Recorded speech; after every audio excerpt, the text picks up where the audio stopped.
Shalom, selamat sore teman-teman pemuda yang diberkati Tuhan. Mari sore hari ini kita mau menaikkan setiap ucapan syukur kita kepada Tuhan. Kita mau membawa setiap pergumulan kita ke hadapan Tuhan. Kita mau mengucap syukur untuk setiap kebaikan Tuhan di dalam hidup kita. Terima kasih Tuhan.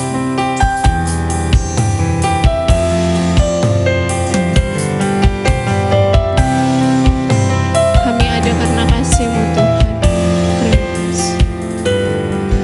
I am here because of your grace. I am here because of your love, Lord Jesus. I am so thankful for your grace abounds to me. I am here because of your grace. I am here because of your grace.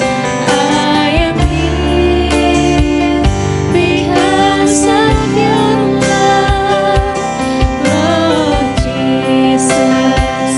I am so thankful for your grace abounds to me. Thank you, Jesus.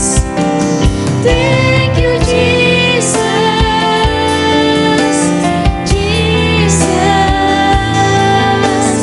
Jesus. Thank you, Jesus.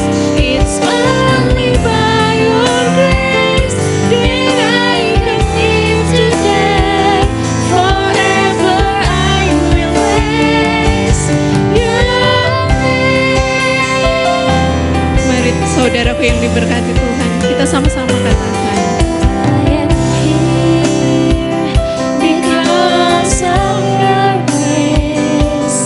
I am here because of your love, Lord Jesus. I am so thankful for your grace abounds to me. Thank you, Jesus. Thank you, Jesus. Jesus. Jesus. Thank you, Jesus. It's only by your grace that I can live today. Forever I will praise your name. Thank you, Jesus. Jesus. Jesus. Thank you, Jesus.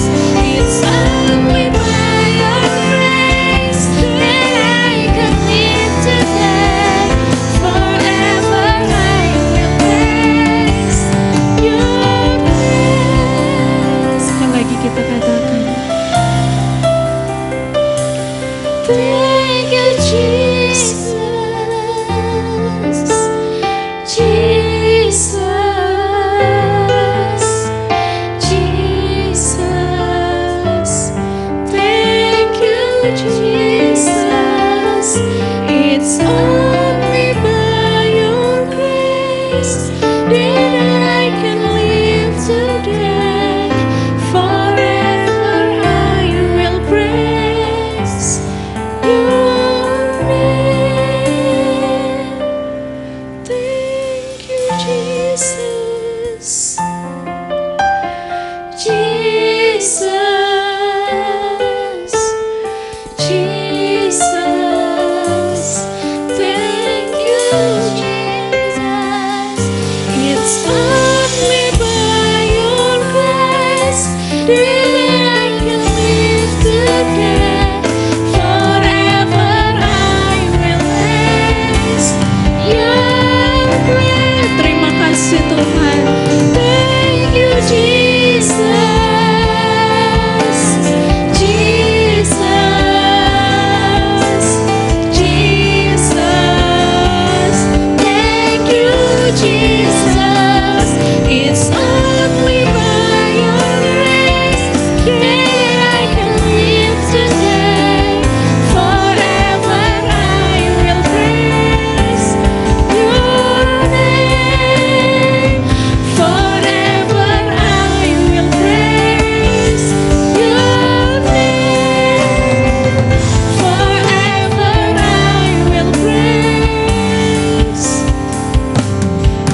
Kami bersyukur Tuhan untuk setiap kebaikan-Mu. Kami bisa berkata, thank you Jesus, Engkau baik dalam hidup kami. Kalau kami boleh ada sampai saat ini, semua karena kasih karunia Tuhan bagi hidup kami. Semua karena berkat dan anugerah Tuhan senantiasa Tuhan curahkan bagi setiap kami.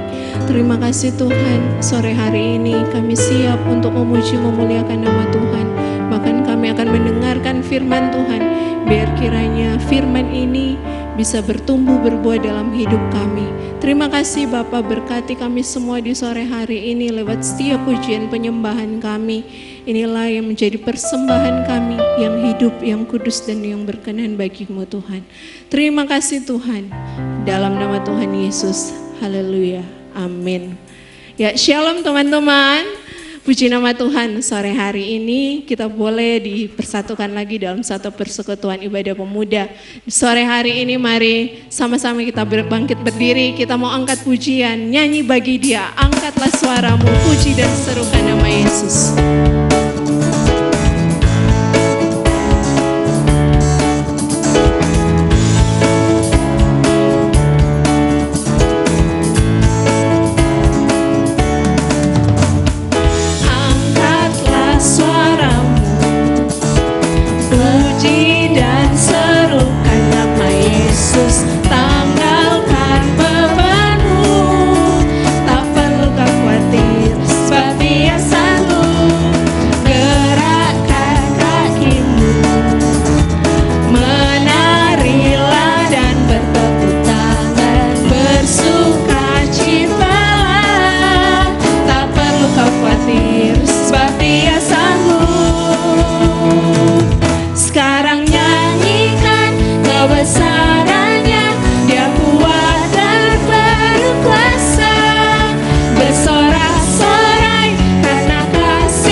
Berikan kemuliaan buat Tuhan, puji nama Tuhan.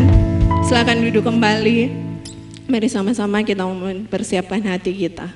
Kita mau kembali disegarkan dengan firman Tuhan yang akan disampaikan oleh hamba-Nya. Kita mau merenungkan betapa besar cinta kasih Tuhan dalam hidup kita. Setiap pengorbanan, pengampunan yang Tuhan berikan bagi setiap kita. Kita mau katakan, Dia Yesus telah mati bagi setiap kita. Dia Tuhan yang selamatkan hidup kita. Dia Yesus telah mati bagiku. Dia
sore hari ini kami mau mendengarkan firman-Mu. Buka hati pikiran kami, sehingga kami boleh mengerti dan semakin mengerti akan maksud Tuhan dalam hidup kami. Pakai hamba-Mu yang akan menyampaikan firman, pakai mulut, lidah, apa yang disampaikan oleh hamba-Mu boleh menjadi berkat bagi kita semua. Terima kasih Tuhan, terpuji nama-Mu, haleluya, amin.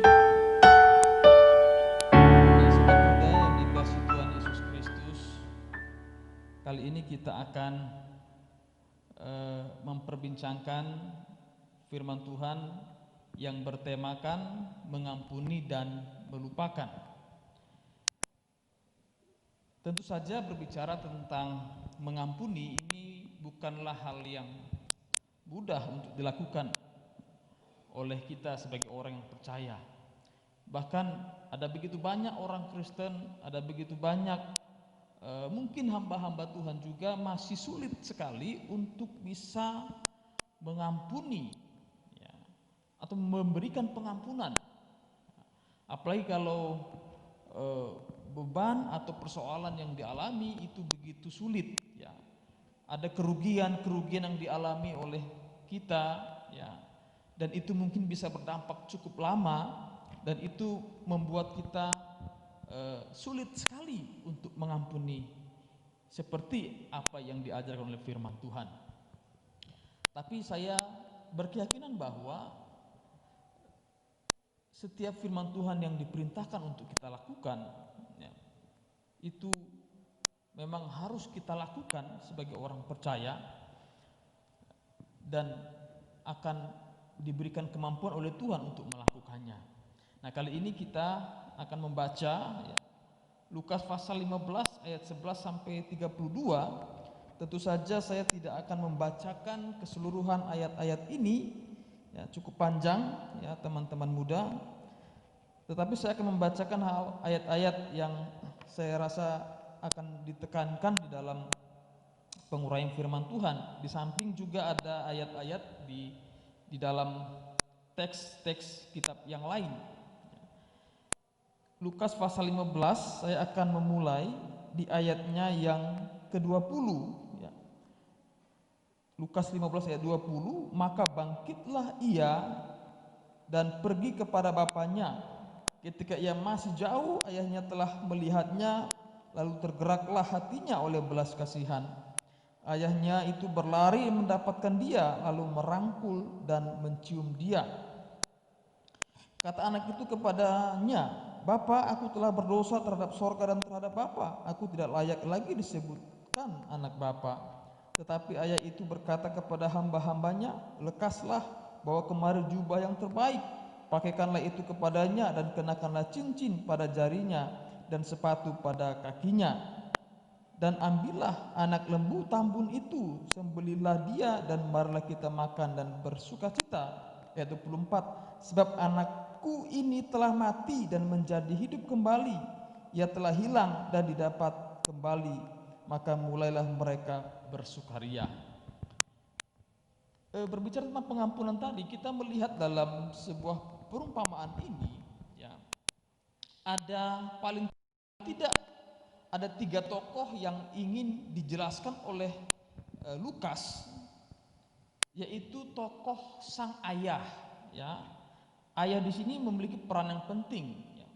Ayah merupakan satu sosok yang sangat dihormati pada masa itu, dan sosok ayah ini sesungguhnya ingin menjelaskan atau menggambarkan tentang siapakah Allah ya. Kemudian tokoh yang kedua di situ adalah anak yang bungsu. Kita tahu kisah ini bahwa suatu hari anak yang bungsu ini meminta harta warisan ya, kepada ayahnya ya. Dan anak yang bungsu ini digambarkan sebagai orang yang berdosa, namun kelak akan datang kepada Allah dan menerima pengampunan dari sang bapa yang penuh dengan belas kasihan itu. Ada tokoh yang ketiga, itu adalah anak sulung. Nah, kita tahu di sini perumpamaan ini dibuat oleh Yesus ketika dia berhadapan dengan orang-orang Farisi. Kalau kita melihat di pasal 15 ayat 1, ada orang berdosa, ada orang Farisi di sana. Ya. Jadi sesungguhnya perumpamaan ini ingin menjelaskan tentang siapa Allah, ya, yang digambarkan seperti sang Bapa itu, siapa orang berdosa yang akan mendapatkan pengampunan ketika dia datang kepada sang Bapa. Kemudian yang menarik, ada namanya anak sulung, ya. Dia yang baik, ya, yang tinggal di rumah dan mentaati bapaknya, tidak pernah melawan bapaknya kalau kita melihat di ayat seterusnya, ya. Nah, si sulung ini digambarkan sebagai orang-orang Farisi, di mana orang Farisi itu selalu berada dalam tempat ibadah. Mereka sepertinya mentaati aturan-aturan hukum Taurat dengan begitu giat dan mempertahankannya, ya. Tetapi justru Yesus sangat mengecam orang Farisi, ya, yang digambarkan seperti anak yang sulung itu. Nah, teman-teman muda yang dikasih Tuhan Yesus Kristus, kita melihat kisah ini ketika suatu hari si anak yang bungsu meminta yang menjadi jatahnya atau hak warisnya, ya, kepada bapaknya. Meskipun bapaknya belum meninggal, dia meminta itu. Tapi bapaknya yang murah hati dan memberikan itu, harta yang menjadi hak daripada si bungsu, ya. Nah, biasanya memang dalam pembagian hak harta warisan pada masa itu selalu saja si sulung itu pasti memiliki bagian yang lebih banyak daripada si bungsu, ya. Tapi kita melihat di sini ternyata si bungsu tidak sabar menunggu waktu yang tepat dan meminta harta warisan meskipun ayahnya masih hidup. Dan kita tahu kisah ini, setelah itu dia pergi ke negeri yang jauh, menghabiskan hartanya sedemikian rupa, dan akhirnya dia jatuh miskin. Saat dia jatuh miskin, ya, kita melihat dalam kisah itu bahwa si bungsu ini, ya, punya inisiatif untuk datang kembali kepada bapaknya dan meminta pengampunan dari sang bapa. Nah, sang bapa memberikan pengampunan itu. Bahkan dia memberikan atau membuatkan sebuah pesta yang meriah supaya apa? Supaya si bungsu itu, ya, bersukacita bersama. Karena apa? Karena sang ayah itu merasa bersukacita dan melihat bahwa si bungsu kembali. Ini merupakan sukacita terbesar, ya.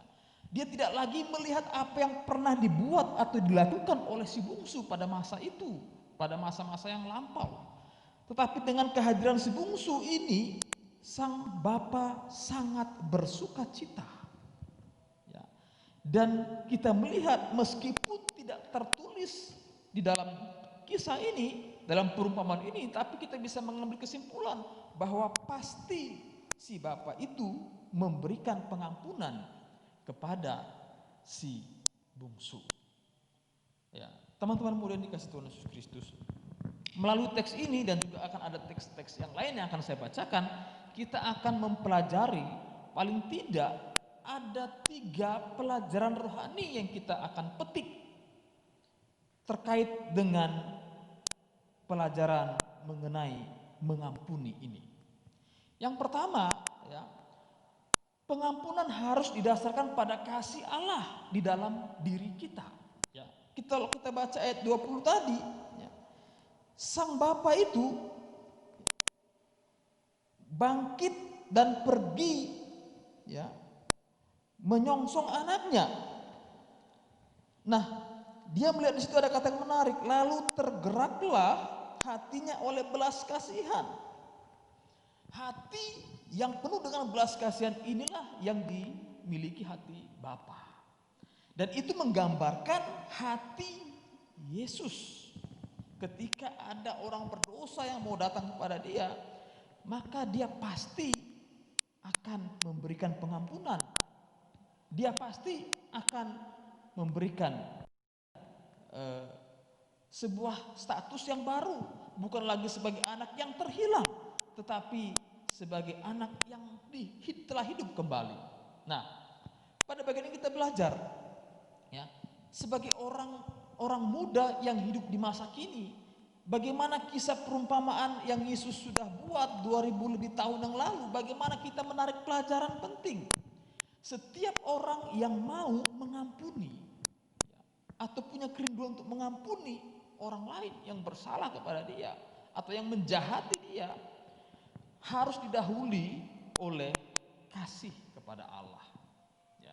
Seorang itu akan mampu memberikan pengampunan ketika dia memiliki hati Allah, ketika dia memiliki kasih Allah di dalam hidupnya. Ya. Pertanyaan yang paling penting, mengapa sang bapak itu kok sepertinya dengan mudahnya bisa mengampuni anaknya? Jawabannya sederhana, karena dia punya kasih yang besar kepada anaknya. Nah, kita sebagai anak-anak muda, ya, anak muda itu memang kalau bicara tentang kasih, ya, sepertinya sangat mungkin agak sulit untuk diterapkan. Ya. Biasanya kalau ada orang yang menyakiti dia, dengan cepat kita akan membalas karena kita merasa muda, karena kita merasa kuat, karena kita merasa mampu untuk memberikan sebuah pembalasan. Tapi saya mau katakan, ya, bahwa sesungguhnya pembalasan itu bukanlah hak kita. Ya. Pembalasan adalah haknya Tuhan. Kita tidak boleh membalas kejahatan dengan kejahatan. Tapi sebaliknya, ketika ada orang yang berbuat jahat kepada kita, kita harus bisa mengampuni. Tentu saya katakan tadi di awal, ini tidaklah mudah. Ini pasti perlu proses. Tetapi kalau kita memiliki kasih Allah, kasih Allah yang besar itu, saya meyakini bahwa kita pasti mampu untuk mengampuni. Ya. Tentu saja kita pasti punya pengalaman-pengalaman tertentu, ya, sebagai anak muda. Ya. Kita mungkin pernah disakiti oleh orang, disakiti oleh teman, ya. Mungkin ada yang tidak terlalu sakit, ada yang cukup sakit, dan ada yang sangat sakit sekali, berdampak pada sebuah kerugian dalam hidup kita. Bisa saja itu berdampak cukup panjang dan rasanya sulit kita untuk mengampuni. Tapi saya mau katakan, ya, bahwa kasih Allah yang besar itu akan memberikan kita kemampuan. Sama seperti sang bapak, ketika dia telah disakiti oleh anaknya, apa yang telah dibuat oleh anaknya? Ya, dengan kata lain, anaknya ini bisa dikatakan anak yang kurang ajar. Karena apa? Biasanya warisan itu akan dibagikan ketika orang tuanya sudah mati. Dengan kata lain, sesungguhnya sebenarnya anak bungsu ini menghendaki orang tuanya cepat-cepat mati. Apakah itu bukan anak yang kurang ajar? Dan bukan hanya itu, dia meninggalkan rumah ayahnya, pergi ke negeri yang sangat jauh. Apakah ini tidak menyakiti hati sang ayah? Tentu bagi kita sepakat, ini perbuatan yang sangat menyakiti orang tua. Ini perbuatan yang sangat kurang ajar. Tetapi, ya, kita melihat bahwa sang bapak itu menantikan anaknya untuk pulang. Kasih Allah yang ada dalam diri sang bapak itu tidak bisa dikalahkan dengan sakit hatinya dia. Ya, dengan hal-hal yang jahat yang dibuat oleh anak bungsunya itu. Maka pertanyaan untuk kita, apakah kita sudah mampu atau mau melepaskan pengampunan kepada orang yang menyakiti kita? Mungkin kita berkata, oh, kalau saudara yang menyakiti kita mudah mengampuni, kan dia saudara kita. Ini kan gampang karena ini kan anaknya sendiri. Ya, sejahat-jahatnya anak pasti orang tua akan terima. Tapi saya mau katakan, ya, teman-teman muda, bahwa ini mengajarkan kita bahwa sesungguhnya pengampunan itu merupakan hal yang harus kita lakukan. Ini bukanlah pilihan, ya, tetapi ini merupakan sebuah tanggung jawab yang Tuhan bebankan untuk kita karena kasih Allah besar. Ya. Kalau kita merenungkan kasih Allah yang besar, Dia merelakan anaknya yang tunggal supaya kita yang berdosa itu bisa memperoleh keselamatan. Ya. Maka yang pertama, seorang yang mau memberikan pengampunan itu harus didasarkan pada kasih Allah di dalam dirinya. Tanpa kasih Allah di dalam dirinya, seseorang itu tidak akan pernah bisa mengampuni orang lain. Yang ada hanyalah rasa untuk membalas kejahatan itu. Itu poin pertama, pelajaran penting untuk kita pelajari tentang pengampunan. Yang kedua, saya akan membacakan Injil Matius pasal 18 ayat 21 sampai ayat 22. Matius 18 ayat 21 sampai 22 dikatakan demikian. Kemudian datanglah Petrus dan berkata kepada Yesus, "Tuhan, sampai berapa kali aku harus mengampuni saudara-saudaraku jika ia berbuat dosa terhadap aku? Sampai 7 kali?" Ayat 22, Yesus berkata kepadanya, "Bukan, aku berkata kepadamu, bukan sampai 7 kali, melainkan sampai 70 kali 7 kali." Apa pelajaran rohani yang kita peroleh dari dialog antara Petrus dengan Yesus ini tentang pengampunan? Pelajaran yang kita harus pahami dalam teks ini adalah mengampuni itu harus menjadi karakter atau sifat daripada orang percaya. Kenapa? Karena dikatakan di situ, kapan kita harus mengampuni atau berapa lama kata Petrus kita harus mengampuni? 7 kali kah? Jawabannya apa? 70 kali 7 kali. Ini sebenarnya bukan jawaban secara harafiah yang harus kita kalikan. Ya. Tetapi ini sesungguhnya berbicara tentang bagaimana seseorang yang percaya kepada Kristus, dia memang harus memiliki karakter di dalam dirinya, yaitu karakter yang mau mengampuni. Ya. Mengampuni itu tidak ada batas, tidak boleh dibatasi oleh apapun. Karena apa? Karena kita pun sesungguhnya adalah orang yang layak untuk dihukum. Tetapi faktanya kita beroleh pengampunan dari Allah.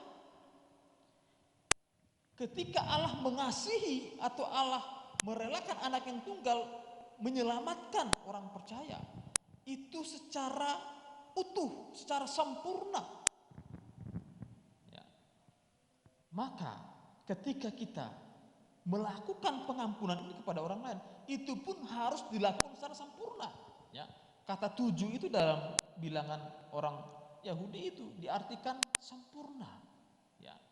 Jadi dari kesempurnaan kepada kesempurnaan kita mengampuni sampai kita benar-benar sempurna menjadi seorang yang menerapkan kasih dan mengampuni orang lain. Oleh karena itu, kali ini kita harus mengingat, ya, seringkali konsep ini, ya, konsep mengampuni tanpa batas itu tidak pernah ditemukan di dalam ajaran yang lain, di dalam agama apapun.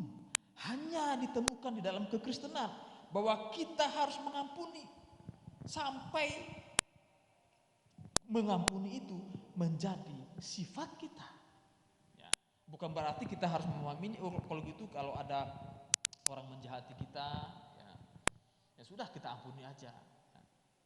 Seolah-olah kita tidak atau menjadi orang yang begitu lemah, menjadi orang yang tidak berdaya. Bukan seperti itu. Tetapi mengampuni ini menjadi sebuah konsekuensi karena terlebih dahulu Allah itu telah mengampuni kita. Coba bayangkan, sudah berapa kali kita menyakiti Tuhan? Sudah berapa banyak dosa yang kita sudah buat, tetapi karena pengorbanan Kristus di kayu salib, itu kita mendapatkan pengampunan. Kita tidak mendapatkan penghukuman, tapi kita mendapatkan rahmat Allah yang besar, yaitu pengampunan atas dosa-dosa kita. Seharusnya ini menjadi sebuah dasar untuk kita tidak pernah berhenti untuk mengampuni orang yang bersalah kepada kita. Sehingga kalau kita membaca doa Bapa kami, ya kan, Bapa kami yang di sorga, dikuduskanlah namamu, datanglah kerajaan, jadilah kehendakmu di bumi seperti di sorga. Berilah kami pada hari ini makan kami yang secukupnya, dan ampunilah kami seperti kami juga mengampuni orang yang bersalah kepada kami. Sehingga sebagai orang Kristen, ya, berapa kali kita harus mengampuni? Pengampunan itu tidak pernah ada batasnya. Ya. Ini tidak akan menjadikan kita menjadi orang yang sangat lemah atau tidak berdaya, bukan. Tetapi ini akan membuat kita menjadi orang yang sungguh-sungguh mampu menghayati pengampunan yang Allah berikan kepada kita. Oleh karena itu, mari kita melepaskan pengampunan. Berapa kali kita harus mengampuni? Kita harus mengampuni tanpa ada batasnya. Kemudian yang ketiga atau yang terakhir, pelajaran rohani tentang pengampunan. Saya akan membacakan Matius pasal yang ke-6 ayat 14 sampai ayat yang ke-15. Matius pasal 6 ayat 14 sampai 15. Karena jikalau kamu mengampuni kesalahan orang, Bapamu yang di sorga akan mengampuni kamu juga. Tetapi jikalau kamu tidak mengampuni orang, Bapamu juga tidak akan mengampuni kesalahanmu. Pelajaran ketiga yang kita harus petik adalah mengampuni itu merupakan sikap yang berhubungan dengan Tuhan dan sesama. Ayat ini sangat menjelaskan begitu gamblang bahwa orang yang mengampuni itu akan mendapatkan pengampunan dari Tuhan. Ada timbal baliknya. Sikap timbal balik yang luar biasa. Ketika kita mengampuni, maka Bapa di surga akan mengampuni. Tetapi sebaliknya, jikalau kita tidak mengampuni orang yang bersalah kepada kita, Bapa di sorga pun tidak akan mengampuni kesalahan kita. Bahkan di bagian yang lain dikatakan kalau kita tidak mengampuni sesama kita, doa kita pun tidak akan terjawab atau tidak sampai kepada Tuhan. Oleh karena itu pada bagian ini, ternyata mengampuni itu punya hubungan yang sangat erat. Ada konsekuensi-konsekuensi yang akan kita dapatkan atau akan ada timbal balik dampaknya bagi kita. Ketika kita mengampuni saudara kita, Tuhan mengampuni. Kalau kita tidak mengampuni saudara kita atau orang lain, kita pun tidak mendapatkan pengampunan daripada Tuhan. Artinya bagaimana? Kalau kita tidak mengampuni saudara kita yang bersalah kepada kita, Tuhan tidak akan mengampuni kita. Pertanyaannya, kalau Tuhan tidak mengampuni kita, apa akibatnya? Kita tidak akan mendapatkan keselamatan. Kenapa? Karena kita tidak diampuni oleh Tuhan. Ternyata, teman-teman muda, pengampunan ini merupakan hal yang sangat penting. Karena kalau kita tidak mengampuni, kita tidak akan sampai atau kita tidak akan mendapatkan kehidupan yang kekal. Kita tidak akan mendapatkan kerajaan sorga. Ya. Kenapa saya katakan ini? Ya, kita kembali kepada teks yang tadi saya sudah bacakan, ya, tentang Petrus dengan Yesus tadi. Ya. Kalau kita melihat Matius pasal 18 ayat 21 sampai 22 tadi saya sudah baca, ayat 23-nya, ya kan? Sebab hal kerajaan sorga seumpama seorang raja yang hendak mengadakan perhitungan dengan hamba-hambanya dan seterusnya. Ini saya tidak akan bacakan, ya. Ini kisahnya tentang pengampunan. Artinya bahwa pengampunan itu dikaitkan dengan kerajaan sorga. Hanya orang yang akan masuk ke dalam kerajaan sorga, orang itu adalah orang yang mengampuni sesamanya. Ya, seringkali ini kita tidak sadari. Tidak sadari. Karena apa? Karena mungkin kita menganggap remeh pengajaran tentang pengampunan. Padahal sesungguhnya, ya, sesungguhnya ini sangat berkaitan dengan kerajaan surga. Oleh sebab itu, ya, ada salah satu pengajaran penting ini seharusnya menjadi perhatian kita. Bapak Ibu dan juga teman-teman muda. Ya, saya memang mengajarkan ini bukan berarti saya sudah lulus dalam hal pengampunan. Tentu ini punya proses, ya. Dan ini tidaklah mudah untuk dilalui. Ya. Bagaimana mungkin? Karena kita bertanya, bagaimana mungkin kita bisa mengampuni orang yang menyakiti kita, menyakiti kita sedemikian rupa? Mudahkah itu? Itu pertanyaan yang sangat manusiawi. Apakah semudah itu kita bisa mengampuni? Saya tahu itu sangat sulit. Itu perlu proses. Itu tidaklah mudah. Tetapi inilah pengajaran Alkitab.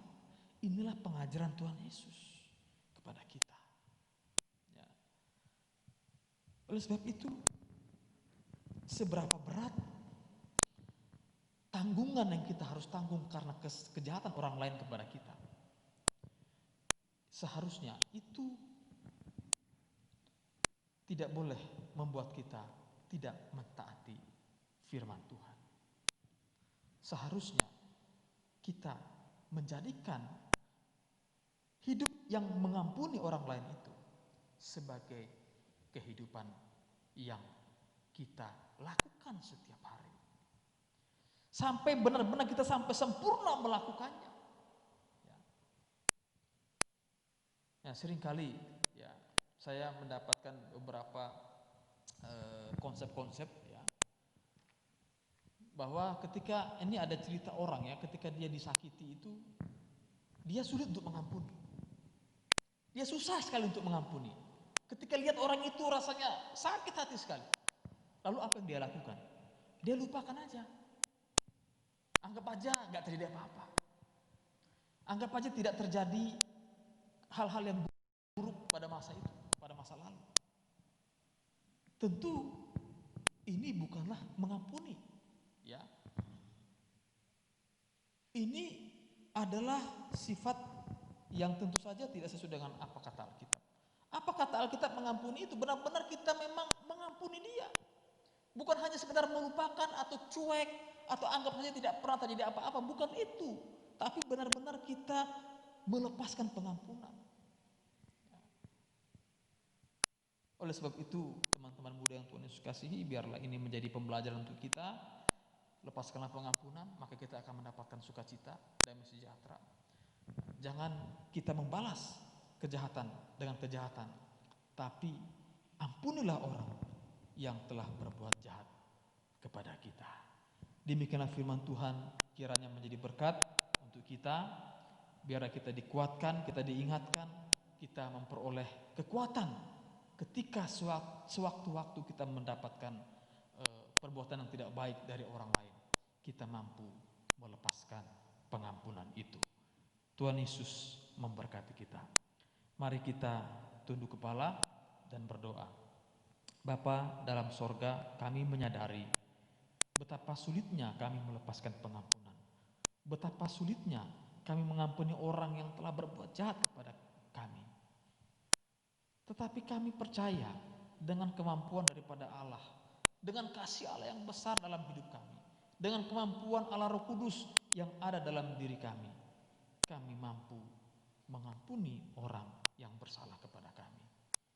Kami mohon ampun kepada Tuhan jikalau selama ini kami sering melakukan hal-hal yang tidak baik karena terlebih dahulu orang melakukan hal itu kepada kami. Kami sering membalas segala sesuatu yang tidak baik itu dengan kejahatan-kejahatan yang kami buat. Kami mohon ampun kepada Tuhan, dan biarlah kami sebagai anak-anak muda, kami tetap hidup di dalam kasih karunia Tuhan. Kami tetap mau belajar dalam proses ini, belajar untuk mengampuni orang yang bersalah kepada kami. Terpujilah nama Tuhan di dalam nama Tuhan kami, Yesus Kristus.